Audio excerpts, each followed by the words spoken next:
Hello, we are back with you tonight again. My name is Cisco Walker. I'm an evangelist. This is Pastor Alonzo from New Life Church of God right here in the Albuquerque area.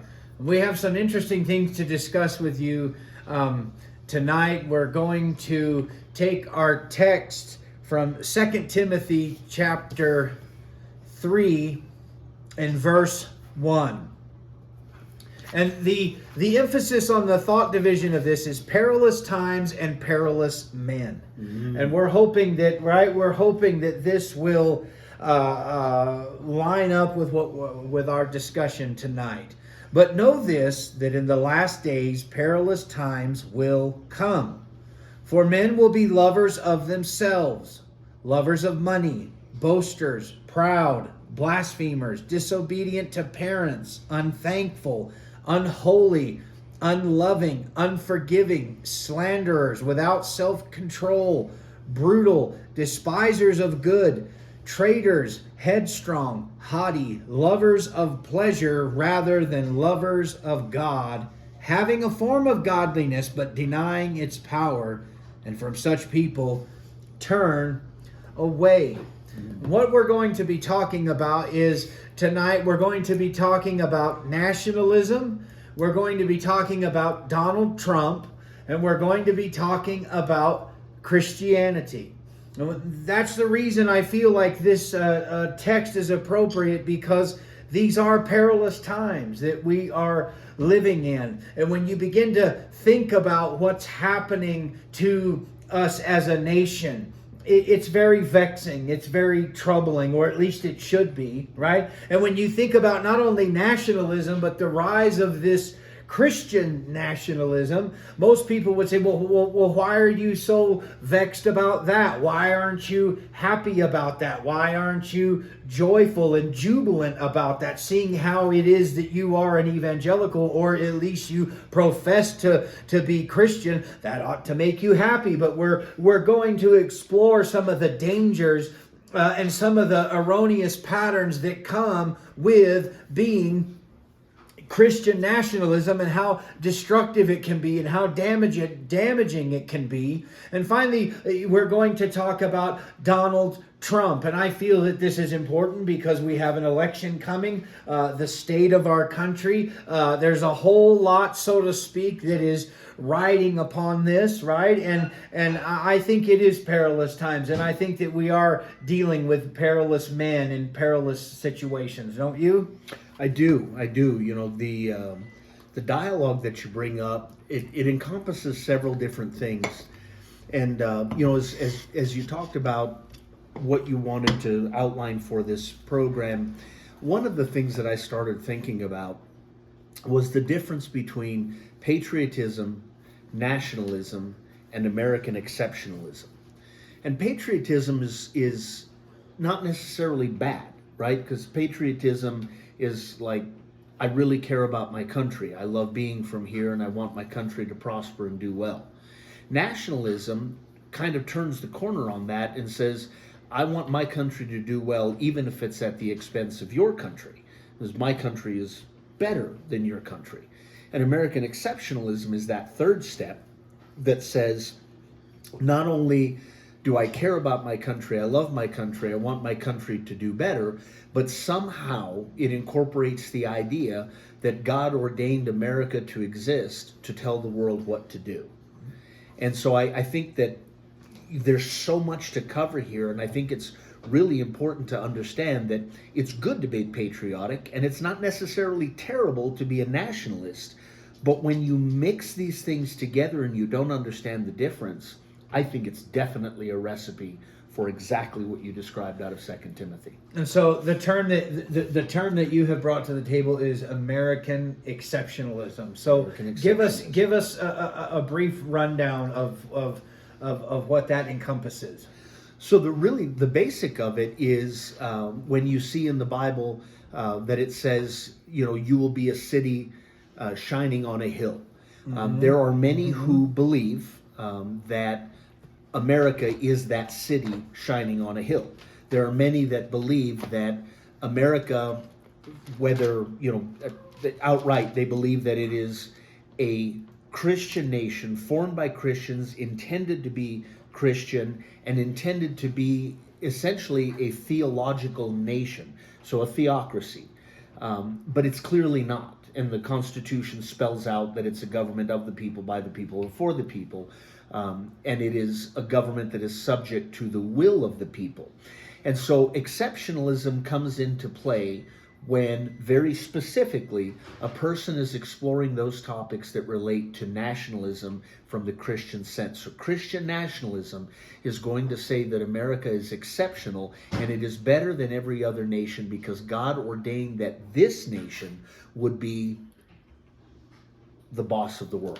Yeah, and that we would be the king of the hill. And that is heretical, right? I mean, when you follow it's absolutely heretical. It's heretical. It's unbiblical, Yep. and sadly, hence perilous times. There are many who are fundamentalists, who are evangelical. They really believe that this concept of American exceptionalism, like they've bought into this, like they follow this, they want this, as if America is the New Jerusalem.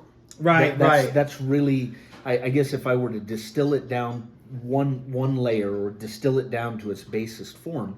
I was having a conversation with someone the other day who presented their view, and it's a view that I've heard before, but it's not one that I agree with.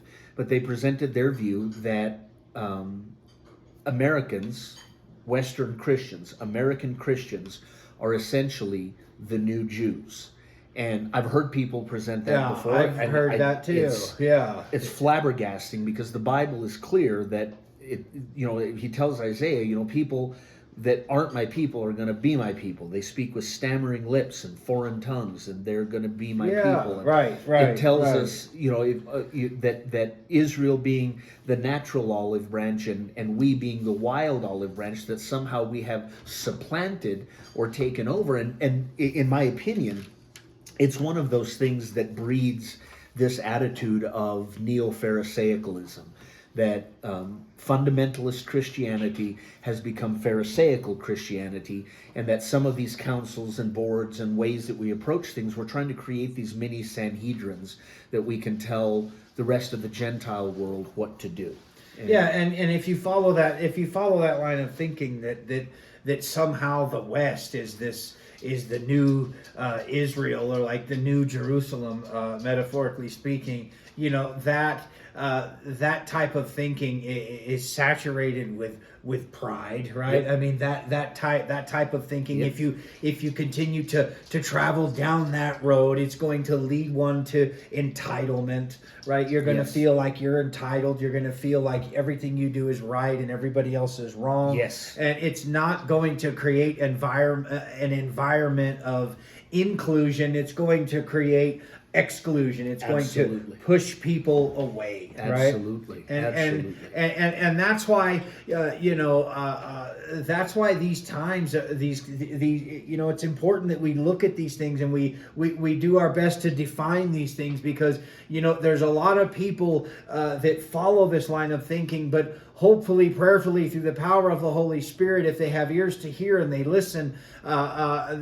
people can change their attitudes, right? People can change their perceptions if they are willing to let God do something in their heart, because God wants to do a new thing with evangelicals here in the West. Yep. Right? Many of those folks, you referring back to Timothy and Paul's letter to him, many of these folks are they want their ears tickled. Right? They're the ones that say, "Oh no, you're preaching this other thing, and you just want your ears tickled. You just want to hear what you want to hear." And I'm sorry, King James only, that you only want to hear what you want to hear. You won't hear it from any other setting or any other structure. And the Bible warns us against trusting earthly powers, right? And nationalism at its core is trusting in earthly power. Right. Nationalism at its core is trusting either forefathers or documents or any of these things. And it literally is, as you described, it exalts human pride over humility before God. One of the things that we've talked about in our ministry for many years is that there's a difference between humility before God and humility before man. Mm-hmm. Humility before man is rather simple. It's the opposite of Christian exceptionalism, American exceptionalism, and it's the opposite of Christian nationalism. No one is better than anyone else. Charles Spurgeon, the great grace preacher, said 6 feet of dirt make all men equal. Yeah, that's powerful. That's but true. humility Yeah. before God is that you stand up and you act like a king's kid. You are kind, you are gentle, you are merciful, you are loving, you are everything that Jesus was. You are the kind of person who looks at the world that is struggling with sin, and you say, just like Jesus said in Luke 23:34, Father, forgive them, for they do not know what they are doing. They know not what they do. They have no idea what they are doing. Right. Okay, yeah, and a king's kid is not about just the eternal destination. I like how you said, if you're going to be a king's kid, because that terminology, that phrase, I don't know who's coined it. It's 10, 15 years old, but I remember that people talking about being a king's kid, you know, people got like the wrong impression from that. But if you're going to be a king's kid, you do operate in love. You do operate in forgiveness. You operate in supplication and intercession. You do all those things. It isn't about, well, I'm the king's kid, and one day I'm going to have the crown, and I'm going to be in this wonderful place, and everybody else can just kind of get out of the way, right? And that is popular. Unfortunately, that kind of mindset is an erroneous mindset, but that exists, unfortunately, to a great degree as well among those who have embraced the concept of Christian nationalism, right? It's old Greek logic, right? It's Socraticism, it's Platonism, Neoplatonism. It is the idea that we're going to just ask questions until we get to the last question, and the last question must be the best question. But at some point in time, there is another question to be asked. And if we just think that we have it right, and that our doctrine is solid, and that it is settled, and that, I can't be wrong, right, or I can't find any correction, then we're never going to be able to repent, as the Bible says, and change your mind about what you're not right about. And so the idea of being a king's kid, right, another phrase that people have been saying for a long time is being kingdom-minded. Oh, that brother's kingdom-minded. Well, what do you mean by it? What does that mean? Yeah, kingdom-minded, right? It's because the kingdom, your kingdom come, your will be done, is not my kingdom go out and tell other people what they should do. But that's often, unfortunately, how we present it. And it is the polar opposite from being kingdom-minded. Kingdom-minded is that every person who is a king's kid would act just like Jesus did. They would be as violent with people as Jesus was. They would be as abusive with people as Jesus was. They would be as unkind as Jesus was. They would be exactly like Jesus. And that's the point of Christianity. That's the point of being a king's kid. And some of you watching, you're like, well, Jesus wasn't unkind. Right. Yeah, he wasn't violent. You're doing that to belabor the point. Right. None of those things. How many people made in his image did he hit in the face? Right. But yet, we see examples where people say, well, this, that, or the other, you're going to hell because of whatever. I don't know if a person's going to hell or not, but Jesus took a very entirely different path. He said, now go and sin no more. Yeah. Or reconcile that one. You know? Right. Yeah.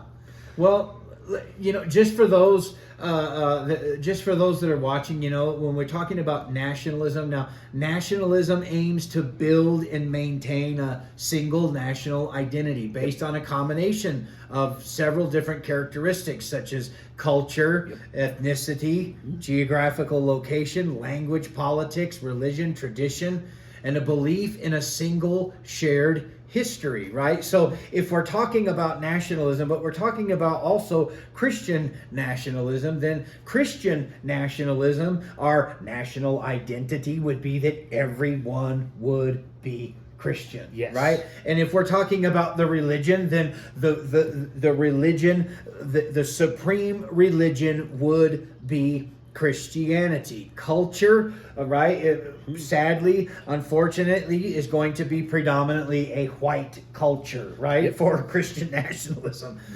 Politics, now this can go either way, but more than likely, for Christian nationalism, it's going to be the Republican Party. You're going to follow the Republican Party, and you're going to embrace that. Your single shared history, you have a belief in the American dream. You You have great reverence for the flag, and I'm not saying that that's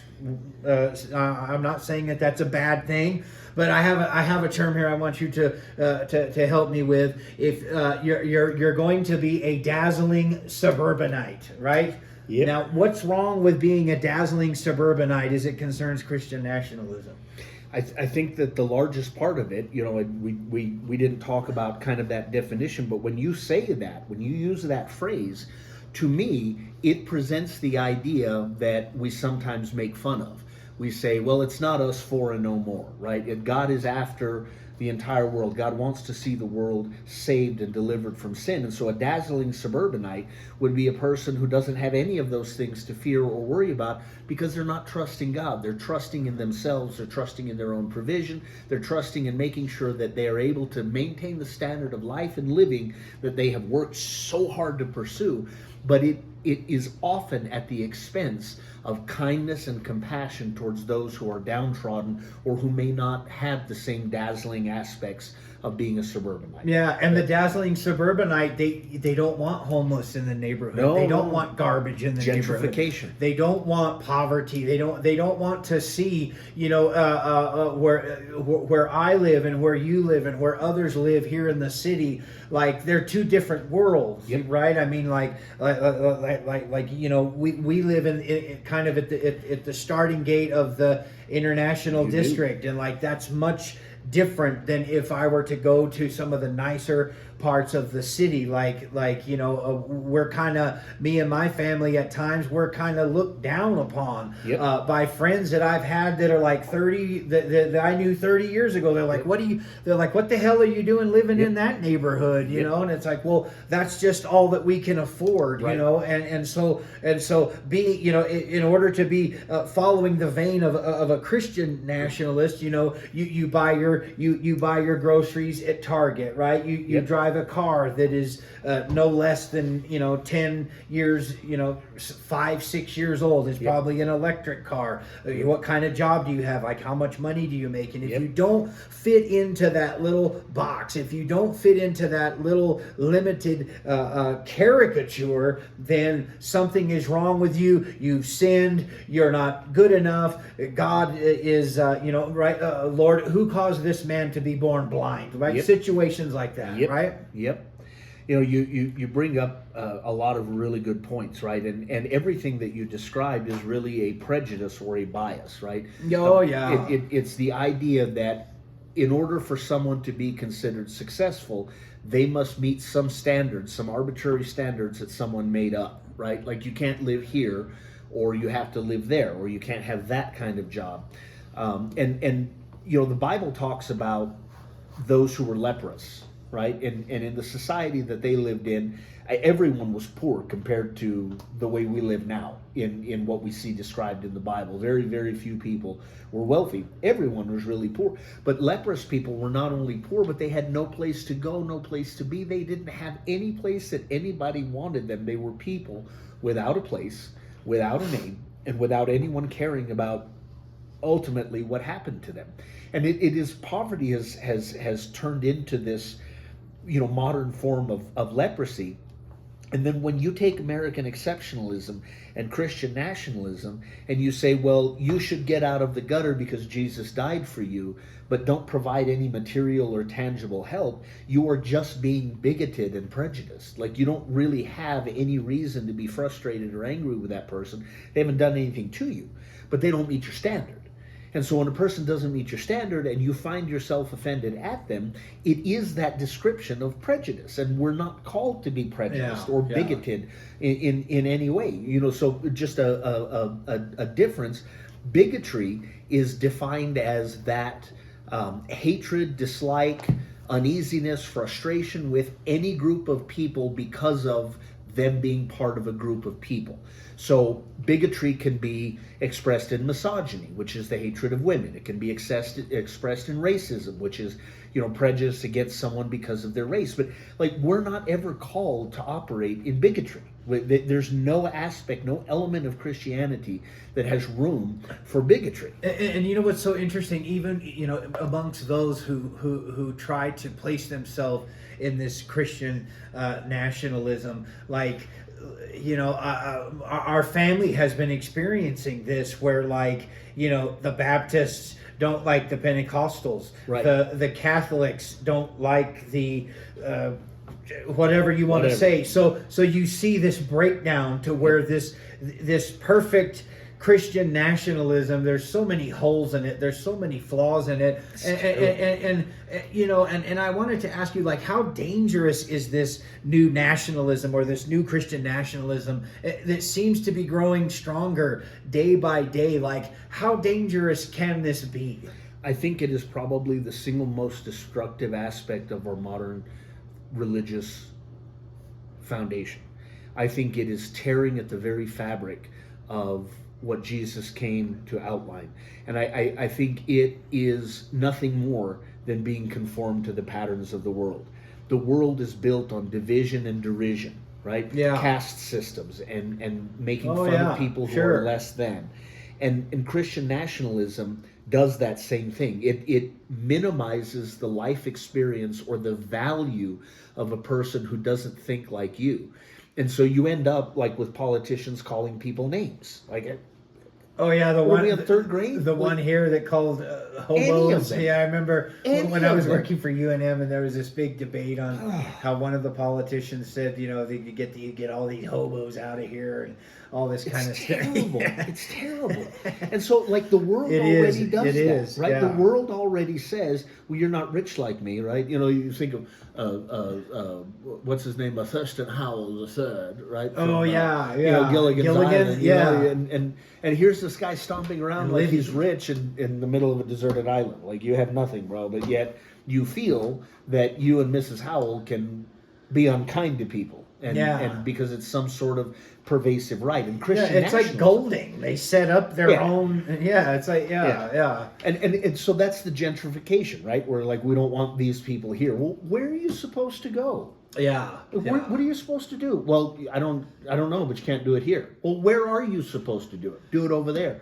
Well, they said the same thing that you're saying. We don't want them here either. Yeah, and these are problems that, like, they're not going to go away. Like, they're not going to change. So what the church must do, or what people that love Christ must do, since these things will not change, we have to pray and say, Lord, change us, sanctify us, soften our heart, anoint our eyes with eye salve, that we might see people the way that you see them. Because if you think that you see people who are addicted to fentanyl, who are coming across the borders, like, if you really believe that you see them like Jesus sees them all of the time, you are deceived and you don't really know who you are. That's right. Right? There's a Bible verse that goes with it. It's Acts 10:34 and 35. And so, this is that great time where Peter is preaching this, powerful sermon, and then it transitions. He has this vision, and then, Cornelius comes, and then Peter is called to then preach to the Gentiles, right? And so Peter gets this vision, right? And he sees these things, and the Lord is like, hey, I'm sending you to help, like, change the world, right? So Peter opened his mouth and said, truly, I understand that God shows no partiality. God shows no partiality. I don't care what translation you have, it's rendered the same. But in every nation, every ethnos and every people group, every subgroup, every group of people that you disagree with, anyone who fears him. Is it reverential awe? Is it the being astounded at the glory of God, not feeling worthy to be in God's presence? Yes, all of those are the word that's used there. In every nation, anyone who fears him and does what is right is acceptable to him, whether or not you taught them. Yes. And I think in America, we often forget that we're the product of someone else's evangelism. Yeah, okay. Yeah, Right? and Peter struggled with embracing the Gentiles, right? The sheet had to be brought down like 3 times for Peter, right? And he says, Yeah, he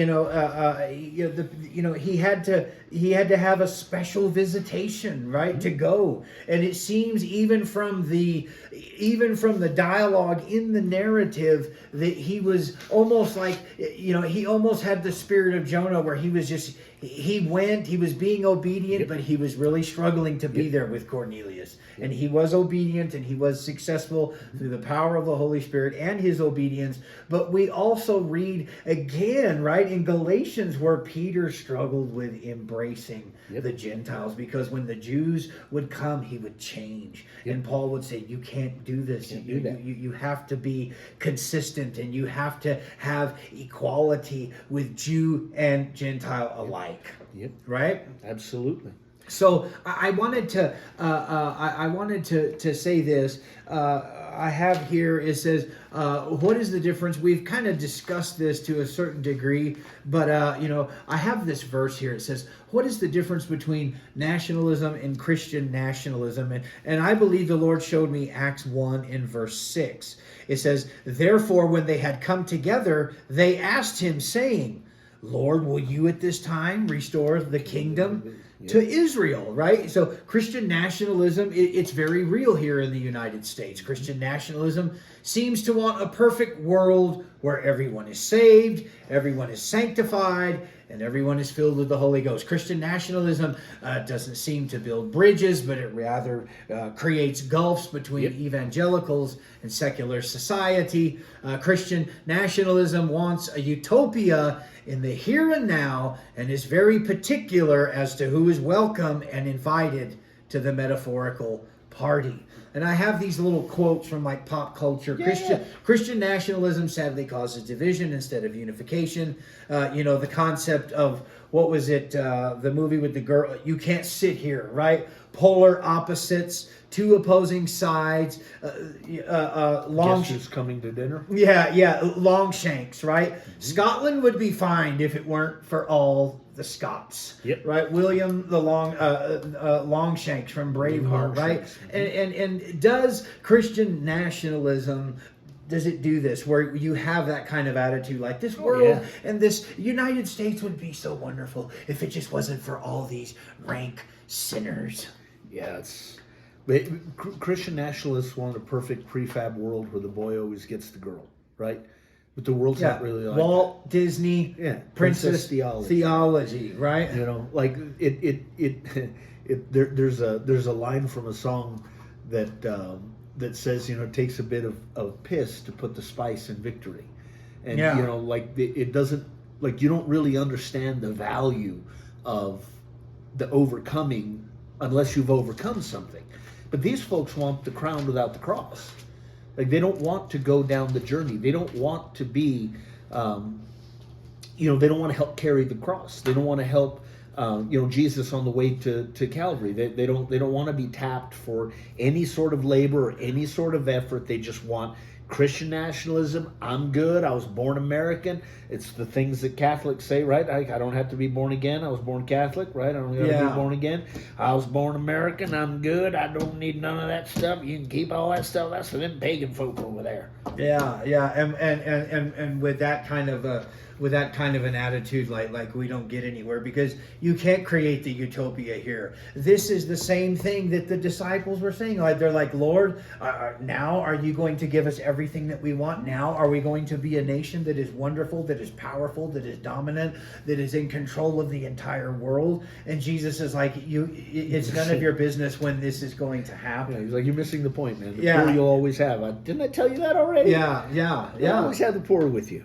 Because there are people, I really believe that they believe that, like we can create the Christian utopia here and now, like we can, and I think that they want that, and I really appreciate how you brought up Calvary, and you brought up you didn't bring up the things in Calvary that most people gravitate to. No, you talked about suffering, you talked about hardship, you talked about sacrifice, you talked about pain. You talked about, the Via Dolorosa. Those are the ugly things. Those are the difficult things. And I think that people who embrace this type of thinking with Christian nationalism, they need to be refreshed about Calvary and what the cross means for them, and how they have to carry it, and how they have to follow him daily. Because I don't think people that are embracing this kind of thinking, they're not praying the prophetic in the all-encompassing prayer of, Father, forgive them, for they know not what they do. More than likely it is very far from most of their hearts, right? I would say it this way: if the love of God is not driving your prayer, there is no genuine intercession. Yeah, it would be likened unto vain babblings, right? Where Christ addressed that. Sure hear a lot of that from the pulpit. Yeah. Oh, did I say that out loud? Oh, maybe they'll edit that out. Yeah, hopefully not. Yeah, the vain babbling and the carnival barking and the, but those are things we can get into another time. I have so much material here. I want to ask you this question here, okay? I'm hoping this is the one I want to answer. It says, why are there more and more individuals who are comparing Donald Trump to Adolf Hitler? Man, so you gotta. I know you can go for like 4 hours. I'm gonna keep this one brief. You could. So here's the thing. We often want some sort of messianic figure to lead us. All right. A quote that I recently heard profoundly impacted me, and it informed me when I was coming up with the talking points that I wanted to share based on your questions. And if a person cannot lead without having an enemy, you are a terrible leader. If a person cannot lead effectively without having an enemy, that person is a terrible leader. Okay. Because leadership is not about fighting opposition. Leadership is not about manufacturing an enemy. Leadership is not about saying, oh, these people are out to get me. Leadership is very specifically about finding ways to draw the best out of people. And the best out of people never is associated with calling them names. Ever. Yeah. So villainizing your opponents is something that authoritarian and totalitarian minded people do. All of them are the ones that are evil. We are the ones that are good. And often those folks start out in the minority. Now, as I was preparing for tonight, one of the things I was reminded of was the beer hall putsch. The beer hall putsch Rowdy Brown shirts was in November 8th and 9th of 1923. And it was a failed coup d'etat. So Hitler and the Nazi party attempted to take Germany over. Yeah, right. 1923, November 8th through 9th, it failed. He went to prison. He wrote a book called Mein Kampf, My Struggle. Right. And in this book, he outlined all the things about how everyone was out to get him, and how politics were arrayed against him, and the judiciary was arrayed against him, and everyone was corrupt. And all of these things that Germany was suffering was because they didn't deal with, these immigrants that ended up here, these Jews, these unholy people, these dirty folks that ended up here that no one invited. And so because of that same type of totalitarian and absolute intolerance, right? It's almost to the point of xenophobia, right? Like I'm afraid of people of any sort of other nationality, right? And so without those individuals to have as an enemy, neither one of them could lead. Yeah. Hitler could not lead without the enemy of immigration, and Trump cannot lead without the enemy of immigration. And you mentioned something interesting. Trump said that immigrants are poisoning the blood of Americans. So did Hitler. Right? Trump referred to his political opponents as vermin. Yep. Right?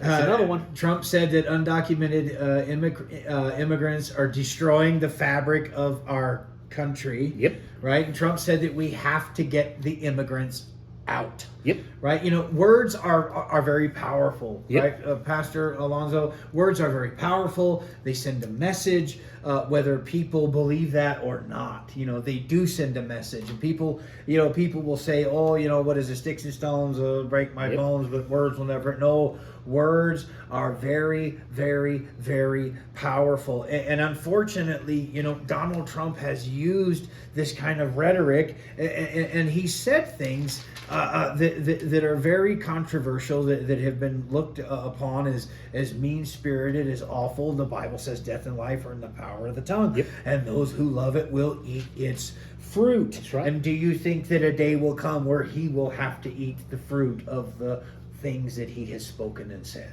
I mean, the reality is this. That day is going to come for all of us. I don't know if it'll happen within our lifetime. Yeah, we all have to. Right. Now, Yeah. it happened within Hitler's lifetime, right? One thing that Hitler could not do and one thing that Trump cannot do is neither one of them could admit that they were wrong. Neither one of them can say that they're sorry. Neither one of them can say, I might have made a mistake. Everything is always someone else's fault. Everyone is out to get them. One of the things so I built a career in the judiciary in jury management, right? And I could throw out a bunch of quotes about jury management, jury service that are super important to me. And one of them by Thomas Jefferson essentially encapsulates that the process of a trial by jury, because jurors are not professionals. They're not hired. Right, they're right, not appointed. right. They're not elected. They are, in a sense, pressed into service because they meet the qualifications. In New Mexico, you have to be a U.S. citizen over 18, live in the county that you were called, and not be currently on felony probation or parole. That's it. It's not like this crazy high standard that you have to own property or have any other sort of extra fancy things. And you can only strike so many jurors. And so to be convicted of a jury of your peers, as Trump was, you may say, well, they're not his peers. They're Democrats. Okay, but they're peers, right? This isn't us versus them. He was convicted of defamation by a jury of his peers. There is nothing that is more striking than a person who has faced a jury of their peers and they were unconvinced of a person's innocence, and they were proved. In this case, a civil case, right? It's 51%, right? It's not beyond all reasonable doubt. It's the preponderance of evidence. So we already have the preponderance of evidence that the person is not legitimate, kind, gentle, right, dudes mean-spirited, right? Yeah. And so when we have an American institution like the judiciary that is under the kind of attack that it is under now, the electorate has already been under attack.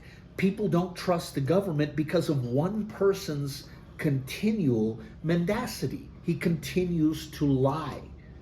Yeah. And everyone else is to blame, and dude can't say I'm sorry. Yeah. Well, and another thing that I have here is when you use words, vermin, obviously this goes along with some of Hitler's speech too. Yeah, he vermin, said the same thing. Yeah, vermin, parasites, undesirables, disease. These metaphors are extremely dangerous because what do you do with vermin?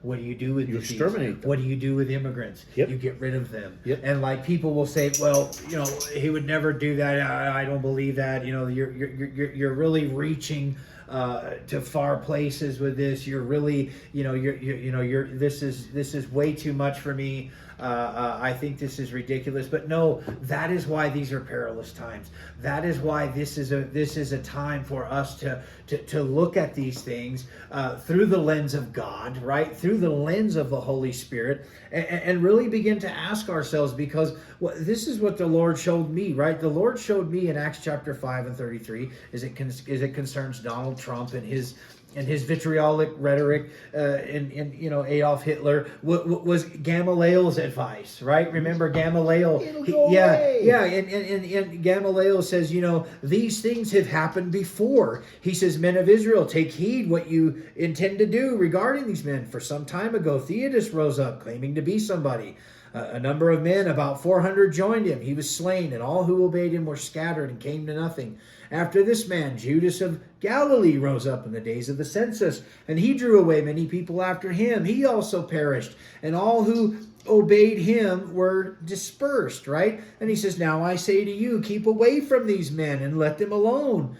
For if this plan or this work is of men, it will come to nothing. But if it is of God, you cannot overthrow it, lest you even be found to fight against God. Yep. There is a large portion of evangelicals who have embraced Christian nationalism. They see Donald Trump as a Moses figure. Yes. Now what's wrong with that? He's not the Messiah. He's not a deliverer. He's not, I've heard that they make the same excuses that Moses killed someone in the desert. Yeah. I've heard all this. This is something. Noam Chomsky. If you're not familiar with Noam Chomsky, he's a philosopher, a thinker, a lecturer. He's very straightforward in the things that he says, and this is something that he's a dead guy that doesn't know your name, right? Well, no, he's still alive. He's still alive. He's just barely Okay. alive. Yeah, but he says this. He says education is not memorizing that Hitler killed 6 million Jews. Education is understanding how millions of ordinary Germans were convinced that it was required. Education is learning how to spot the signs of history repeating itself. And the line that Peter McGahan adds to this, he says, do not allow anyone to create division in our societies.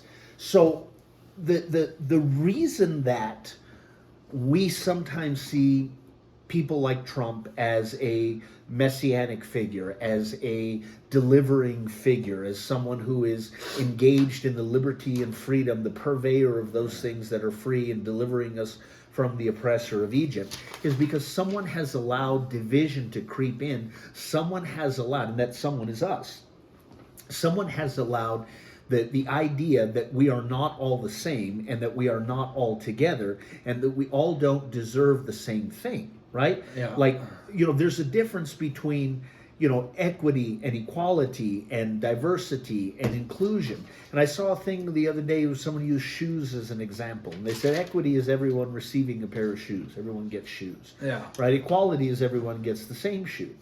Diversity is everyone gets shoes, but you get to wear the shoes that you want. And inclusion is being able to wear whatever shoes you want without fear of judgment.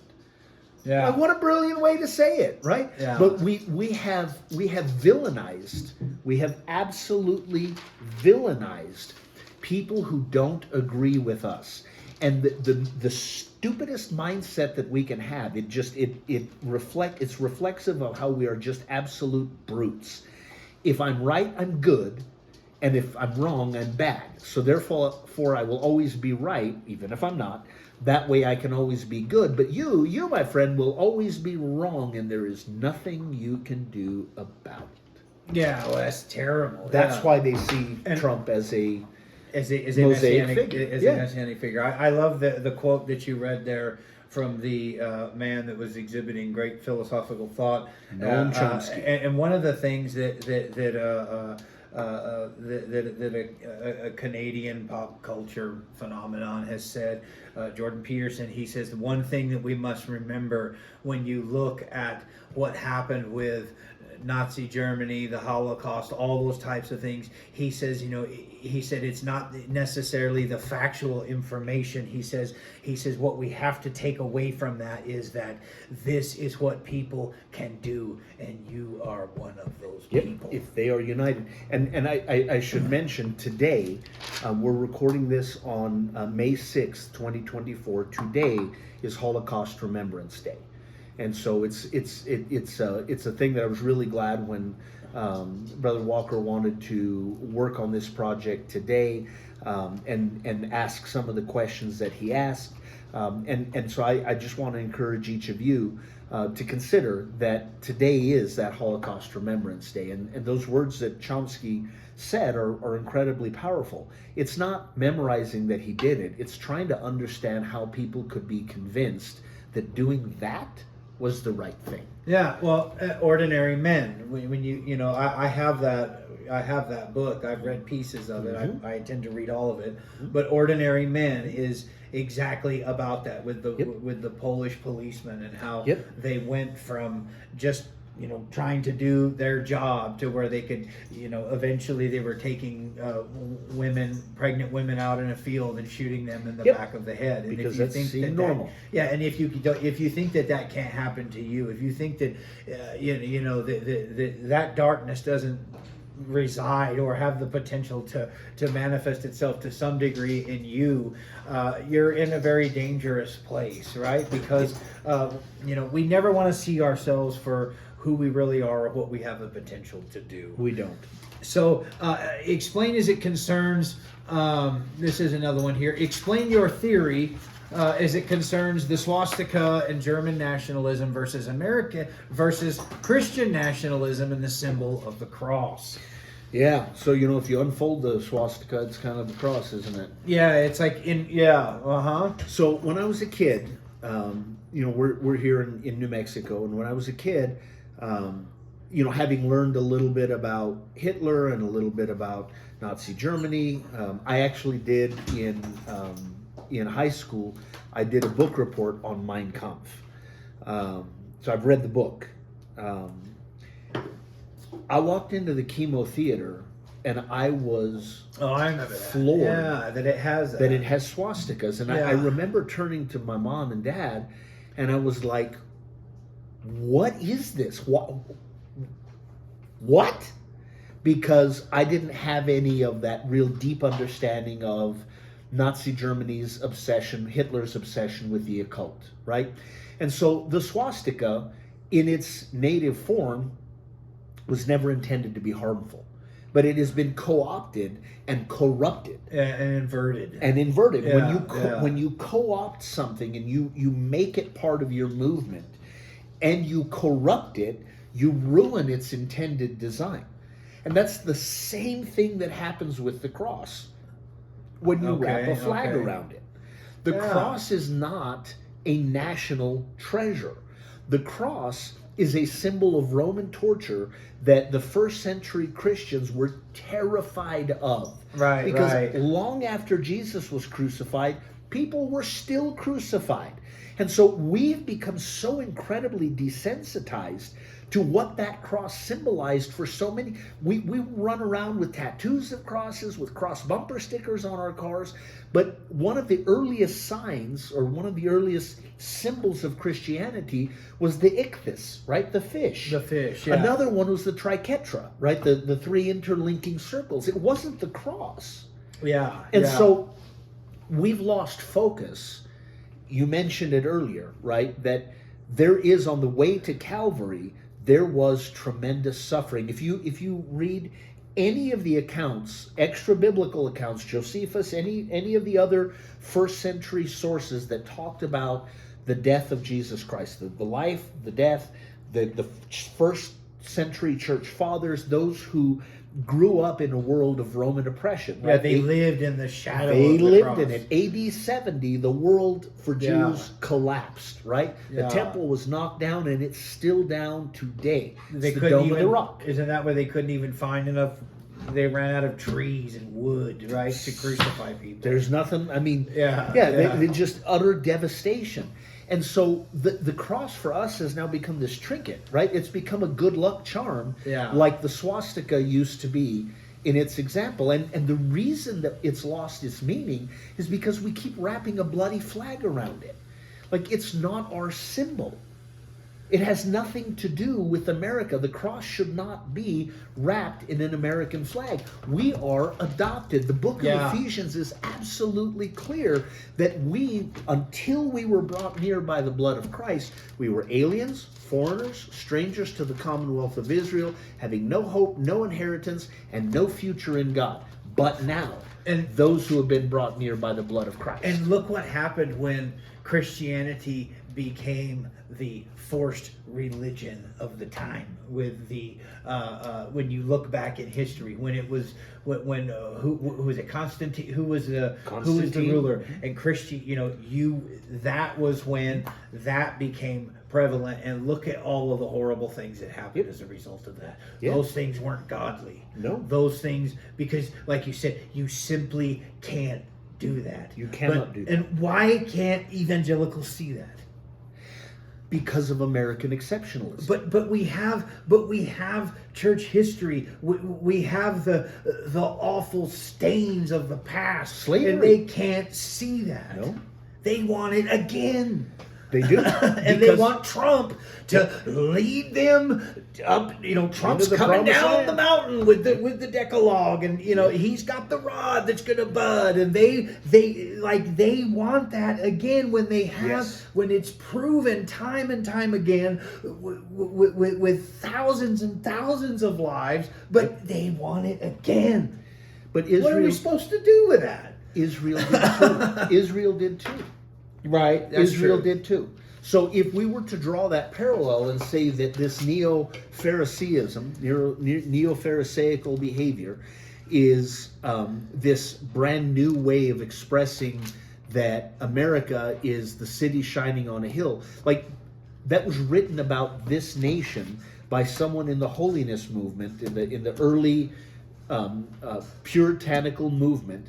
That was written about this country. This country was described as a city shining on a hill. And it literally flies in the face of every church father, of all the orthodoxy that existed in the early church, those who relied more heavily on tradition than on some of the doctrine that we rely on, like the Greek Orthodox Church, the Russian Orthodox Church, the Eastern Orthodox Church, the Orthodox Church in Ethiopia.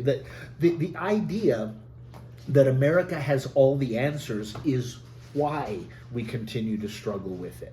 Because as Americans, we also have a hard time saying that we're wrong. Like, I am so fortunate to be born in this country. Like, absolutely. I don't walk everywhere, right? Like, my kid isn't like half starving. I'm not making a terrible wage. I'm not, having to like run risk of getting hurt without some form of health insurance. Like, there are so many wonderful, no wonder everyone wants to come here. It's terrible other places. Yes, absolutely. But when we get to the point that we treat every outsider as a them, and there's us and them, we'll never be a unified group. And that was Israel's problem. See, the thing that frustrates Israel is that we got adopted. Like, I sound funny in church because I'm adopted. I wasn't raised in church. I wasn't raised in Church of God. I wasn't raised in the Catholic. I wasn't raised in church. Well, they hated it. They hated it, and Jesus addressed it time and time again in his discourses, right? He's like, the banquet is set, the table is ready. You don't want to come. You don't want to come. So therefore, go out and bring in people who will come, right? The last will be first. The first shall be last, right? What was it? The parable of those that had borne the heat of the day, with the work, and Jesus addressed that time and time again because it even existed, obviously in Paul's time, right? And so some of that even exists today, right? Oh, absolutely. It's neo-Phariseeism, right? It's neo-Pharisaical behavior. Like, we literally, like, our American mantra is the more Trump we have, the bigger frontlet we're wearing. And the bigger frontlet we're wearing, the holier we are. And like, we can do no wrong because he can do no wrong. Because whatever he does, he does what he has to do. He's utilitarian. And so, like, if he must mistreat women, he must mistreat them because it is in the name of God. It's like, do you hear what you're saying? Yeah. Well, and I have some of these things, the interesting parallels with Trump and Moses. Obviously, Moses parted the Red Sea, and he helped lead the Hebrews on the journey to the land of milk and honey. Yep. Many feel that Donald Trump is going to do that for them, and they Not for everyone else. Right, and they have their flag, and they have their they have their pistol, and they have their rifles, and they have their Charlton Heston, bumper stickers, and they have all that kind of stuff, and they really believe that.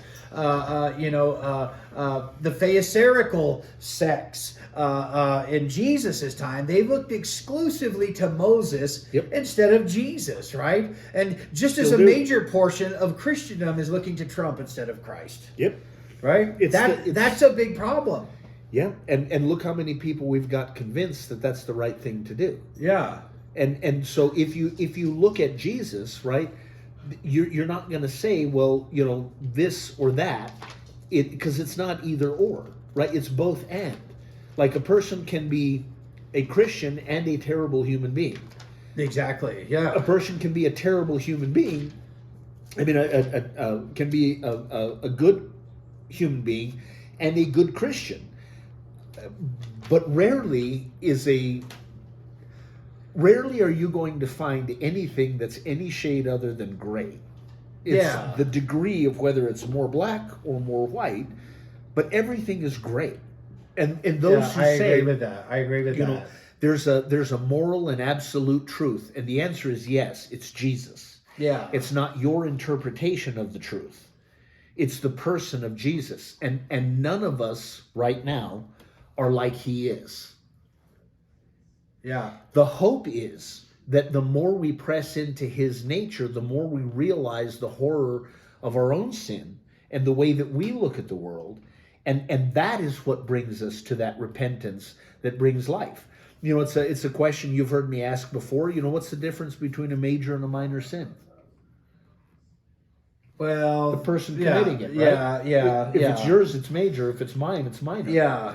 And people would explore those ideas, like Dante would explore those. Sure. But if I'm doing it, it's not that big of a deal. Yeah. But if you're doing it's when it, you're then, doing it. then you're a horrible, awful, Yeah. awful person. Yeah. And one of the things, because I used to see Trump as I used to see Trump as this great white hope for America, but the scales fell off of my eyes, so to speak. And one of the ways that the scales fell off of my eyes is when I began to look at what a narcissist was, what a Machiavellian was, and what a sociopath was. Yep. And why do most evangelicals and zealous patriots ignore the fact that Donald Trump seemingly, right? Because I don't have the validation to profess these, but why do so many seemingly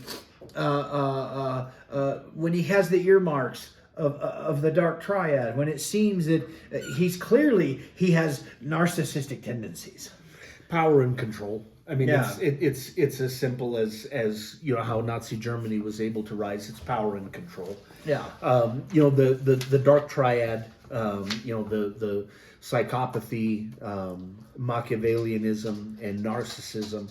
Those are things that They're personality disorders, personality right? disorders. Because you said it was important we define them, right? So, and you're right. So the narcissist is an individual with a personality disorder in which one has an unreasonable high sense of their own importance. Yep. They seek constant approval, Yep. constant praise, constant admiration, and they tend to show little or no empathy towards others. or remorse. Okay, Can't say I'm good, sorry. good. Yeah. Remorse. Yeah, they won't. Yeah, it's never their Never fault. my fault. And usually they'll never seek treatment. They'll Nope. never seek therapy. Well, they don't need treatment. Yeah. Clearly. Clearly and, they don't And need there's no cure for it. Yeah, well, Apart there's nothing from- wrong with them. Yeah, apart from Christ. Well, yeah. why would they need treatment? There's Yeah. nothing wrong with that. Yeah. Now the Machiavellian. What was it? It was 1600s. What was it? Niccolo Machiavelli. Yeah. So he was a public servant in the Florentine court of the de Medici family. De Medicis were a banking family in Italy. They essentially came out of power. Machiavelli basically lost his job, right? So he worked for the government, looking at a good pension, and banking family, and had money, and then the person who was in charge lost power. So he wrote this treatise called The Prince. And The Prince is essentially it's a really well-written document. But it outlines kind of the other side of what Plato was arguing for in The Philosopher King, right? So the Philosopher King would always be kind, gentle, benevolent, good, and powerful. And so Machiavelli said, okay, well, in order to get in power, stay in power, these are the kinds of decisions that you make based on economics and the perceptions of people around you. And some of the crazy things that come out of it are not necessarily terrible advice. They're just really worded very challenging, right? Like one of them, like if in the corporate world, they say, if you're going to fire people, just fire everybody that you're going to fire at once. Because nobody can work productively if they're afraid that someone else is going to get fired. Yeah, Just fire yeah. everybody. True. And let people then begin to rebuild. And so Those were some of the tactics that Machiavelli advocated for. And so the common use in today's world of someone being Machiavellian or something being, a Machiavellian principle, or that person, is a Machiavellian, it usually refers to someone who's willing to do whatever it is they feel they have to do to accomplish the goal of ultimately getting in power and staying in power. Yeah, because I have cunning, scheming, unscrupulous, personality trait or disorder, depending on how you see it, is usually found in the world of business and the political sphere, right? Yep, definitely political. It was a political treatise that he wrote. It was definitely 100% about politics. But like The Art of War, right? Sun Tzu's The Art of War has its application in the corporate world, just like Machiavelli's The Prince has its application in the corporate world. Okay, I've got 3 questions. We just have a minute or two each for these as we wrap up. Okay. Okay. These are in my notes. This says elephant in the room analysis. Right? Is Donald Trump, despite all his faults, the lesser of 2 evils when it comes time for election? So I voted for him twice. Okay, I did too. Right, and the scales were not necessarily on my eyes. But I got to the point that I was just like, I can't do this anymore. The events of January 6, 2021 really cemented that for me. I can't vote for a person who, like, is that the mob? The mob at the cat. So it's essentially, it was a parallel that I didn't quite finish drawing earlier. The beer hall putsch in 1923 was essentially 98 years later. We have January 6, 2021, and to me, those two are so intertwined. And because I'm familiar with that aspect, because I did a book report on that part of German history and Mein Kampf specifically. And that's where the term rowdy brown shirts comes from. Yep. Yeah. Yep. Yeah. And then there's the Night of a Thousand Nights, right? Yeah. People were just, killed off because they were political dissidents. And I hear people saying things like, well, I'm going to weaponize the Justice Department and all this other stuff. And crooked, dirty, everyone else is crooked and dirty, drain the swamp.